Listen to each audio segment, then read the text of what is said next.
Héritière de l'aéropostale, Europe Air Post a été créée en 2000. Le nom ne vous dit peut-être rien, pourtant sans cette compagnie, votre courrier n'arriverait pas aussi vite dans votre boîte aux lettres.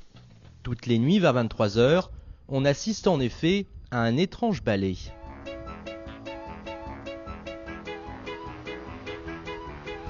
Les appareils venant des quatre coins de l'Hexagone se retrouvent ici, sur la zone de fret de Paris-Charles de Gaulle.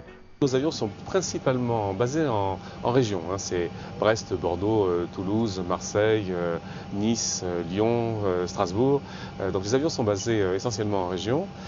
Pourquoi? Parce qu'on remonte le courrier d'abord pour ensuite le redescendre, le courrier qui vient de Paris. Europe Air Post achemine donc chaque soir pour le compte de la Poste et d'expressistes, courriers et autres colis, 18 tonnes par appareil, 17 appareils au total. Mais sur les 65 000 tonnes de marchandises transportées l'an dernier, il n'y a pas eu que du courrier. Parfois la compagnie a embarqué des instruments de musique d'orchestre symphonique, ou plus surprenant, une centaine de milliers de petites têtes jaunes. Transportons des poussins d'un jour qui sont élevés essentiellement dans l'ouest de la France, à Nantes, à Saint-Brieuc, et on les transporte sur la Tunisie, sur l'Égypte, sur la Bulgarie. C'est pas un volume d'affaires extraordinaire, mais on a quand même fait une bonne cinquantaine de vols l'année dernière de ce type-là.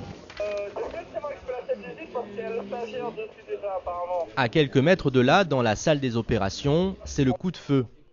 Ici, on assure notamment le suivi de tous les vols et on gère les imprévus en temps réel. En amont, il y a des services qui sont en charge de la préparation, de la conception des vols.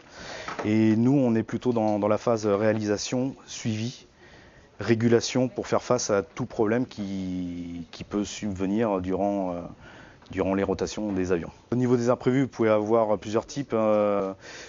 Des problèmes causes météo, des problèmes causes techniques, fermeture d'aéroports non prévus. En fait, il y a énormément de données à vérifier. Et il faut trouver la meilleure solution.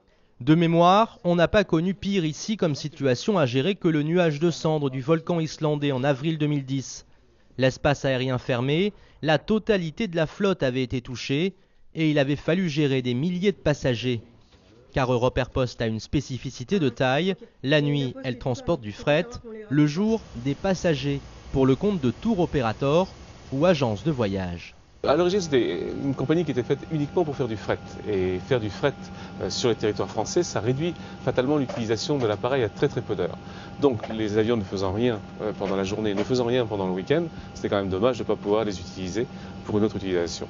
Le passager était idéal pour pouvoir le faire. Ça permet surtout d'amortir évidemment le prix de cet appareil qui est quand même assez cher, évidemment, sur une autre activité que la simple activité cargo. Ces Boeing 737 coûtent cher en effet.